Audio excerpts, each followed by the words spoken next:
Number 8 motion हमारे पास। हम इस लेसन के अंदर पीछे मैं आपको मोशन के बारे में पढ़ाया था, डिस्प्लेसमेंट के बारे में पढ़ाया था, मीटर्स के बारे में, कई प्रकार के मीटर्स के बारे में भी आपको बताया था, एवरेज स्पीड के बारे में, वेलोसिटी के बारे में, एवरेज वेलोसिटी के बारे में आपको बता चुका हूं। अब हम उससे रिलेटेड एक न्यूमेरिकल आता है हमारे पास। ये कहता है उषा स्विम्स इन 90 मीटर लॉन्ग पुल, मतलब कोई भी स्विमिंग पूल है हमारे पास है, उसमें वो कितना है 90 मीटर लंबा है, तो उसमें क्या कर रही है, स्विम्स कर रही है, तैर रही है। सी कवर्स 180 मीटर इन 1 मिनट, उसने 1 मिनट में क्या है 180 मीटर, मतलब एक मान लीजिए हमारे पास क्या है, आंसर में हम करेंगे ये हमारे पास, हम मान लेते हैं ये क्या है हमारे पास स्विमिंग पूल है हमारे पास। तो क्या करेंगे, इसकी लेंथ जो दी गई है वो कितनी है 90 मीटर है। 1 मिनट में वो क्या करती है, मतलब 30 सेकंड में वो क्या करती है, यहां से यहां चली जाती है, यहां पर 90 मीटर ट्रेवल करती है। तो वापस जब वो आती है तो वो क्या करती है 30 ही सेकंड में यहां पर आ जाती है, मतलब जाने का समय 30 सेकंड हो गया और आने का समय भी कितना हो गया इसका 30 सेकंड हो जाता है। और टोटल डिस्टेंस कितनी ट्रेवल करती है, ये 180 मीटर ट्रेवल करती है हमारे पास। एंड कहता है बैक अलोंग द सेम पथ, और उसी पथ पर वापस आ जाती है। Find the average speed and average velocity. क्या कहता है हमारे पास एवरेज स्पीड फाइंड आउट करनी है हमने, तो सीधी सी बात है हमारे पास क्या करेंगे, हम लिख देंगे, क्या लिख देंगे, इन 1 minute Usha covers the distance. हमारे पास क्या लिखेंगे, इन 1 minute Usha covers the distance, मतलब जो उषा है वो डिस्टेंस कवर कर रही है कितनी, 1 मिनट में दे रखा है, इसने क्या किया 180 मीटर डिस्टेंस क्या कर ली, इसने कवर कर ली।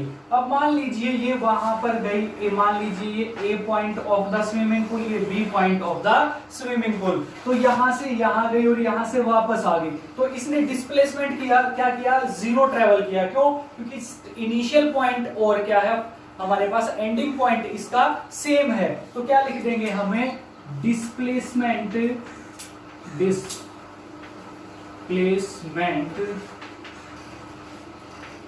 कवर्स बाय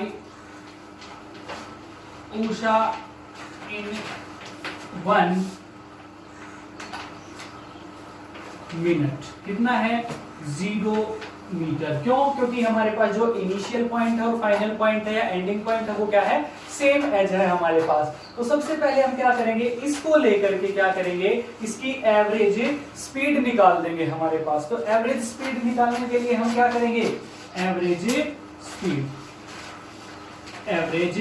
स्पीड निकालनी है हमने। तो एवरेज स्पीड में क्या करेंगे, द टोटल ट्रेवल्ड डिस्टेंस क्या हो गया, हमने क्या लेनी है, टोटल डिस्टेंस जितनी ट्रेवलिंग की है, और अपॉन में क्या होगा, टोटल टाइम टेकन। क्या लेना हमने, टोटल टाइम टेकन। हमारे पास क्या हो जाएगा, टोटल डिस्टेंस हो जाएगी हमारे पास 180 और टोटल टाइम कितना है हमारे पास 1 मिनट। तो हम यहां पर क्या करेंगे, 1 मिनट इज इक्वल टू किसके बराबर होता है, 60 सेकंड के बराबर होता है। तो अपॉन में क्या हो जाएगा 60, 0 से 0 कैंसिल और 6 3 क्या हो जाएंगे 18 हो जाएंगे। तो हमारे पास जो एवरेज स्पीड आ जाती है वो कितनी आ जाती है 3 मीटर पर सेकंड। अब हम क्या करेंगे, हमारे पास हमने बताना है एवरेज वेलोसिटी। तो वेलोसिटी हमने पढ़ा था कि displacement per unit time is known as velocity. तो एवरेज वेलोसिटी मतलब total displacement travelled by an object, upon में क्या हो जाएगा टोटल टाइम टेकन। तो क्या हो जाएगा हमारे पास, जैसे हमने क्या निकालनी है, एवरेज वेलोसिटी निकालनी है हमने। तो एवरेज वेलोसिटी क्या हो जाएगा, टोटल डिस्प्लेसमेंट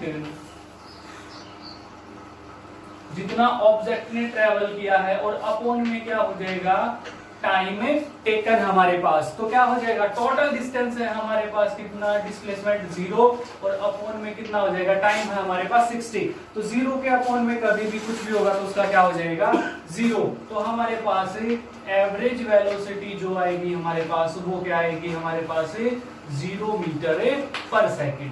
अब हमारे पास नेक्स्ट टॉपिक आता है एक्सेलरेशन। क्या आता है, एक्सेलरेशन आता है हमारे पास। एक्सेलरेशन को हम किस नाम से जानेंगे, त्वरण के नाम से जानेंगे। किसके नाम से जानेंगे, त्वरण के नाम से जानेंगे। क्या कब पैदा होगा, ये क्या होता है हमारे पास, ये होता है the rate of change of velocity in per unit time. मतलब जब कोई भी हमारी ऑब्जेक्ट है, गाड़ी है, व्हीकल है, कोई भी चीज है हमारी, मान लीजिए वो क्या है 60 किलोमीटर पर आवर की स्पीड से चल रही है हमारे पास, तो ये क्या करेगा, किसी टाइम के दौरान क्या करेगा, अपनी वेलोसिटी या तो बढ़ा देगा या कम कर देगा। मान लीजिए 5 मिनट में, कितनी देर में, 5 मिनट में इसकी जो वेलोसिटी है वो कितनी हो जाती है 50 किलोमीटर पर आवर हो जाती है, मतलब कम हो जाती है। तो मतलब इसकी जो वेलोसिटी है वो क्या हो गई, कम हो जाती है समय के अनुसार, समय की दर के अनुसार। उसको क्या बोलेंगे, acceleration. The rate of change of velocity in per unit time is known as acceleration. Acceleration की ऐसा यूनिट हो जाएगी हमारे पास मीटर पर सेकंड हो जाएगी हमारे पास। तो यहां से एक्सेलरेशन का फॉर्मूला हमारे पास बनेगा, यहां पर चेंज इन वेलोसिटी हमारे पास, चेंज इन वेलोसिटी, और अपॉन में क्या होगा, इन पर यूनिट टाइम, मतलब कुछ ना कुछ टाइम जरूर लगेगा हमारे पास। तो क्या होगा, चेंज इन वेलोसिटी। सबसे पहले जो थी हमारे पास वो थी इनिशियल वेलोसिटी, उसको क्या बोलेंगे, इनिशियल वेलोसिटी। और जो चेंज हुई है हमारे पास, जो लास्ट तक रही है वो क्या होगी, फाइनल वेलोसिटी। तो फाइनल वेलोसिटी में से हम क्या करेंगे, इनिशियल वेलोसिटी को क्या कर देंगे, हमेशा ही माइनस कर देंगे। तो हमारे पास a is equal to velocity में चेंज क्या हुआ, चेंज इन वेलोसिटी का क्या हुई, v माइनस यू अपॉन में क्या हो जाएगा t। This is the formula of acceleration. a is equal to v minus u upon t। इसी प्रकार से इसकी जो ऐसा यूनिट है वो क्या बनी है, मीटर पर सेकंड बनी है हमारे।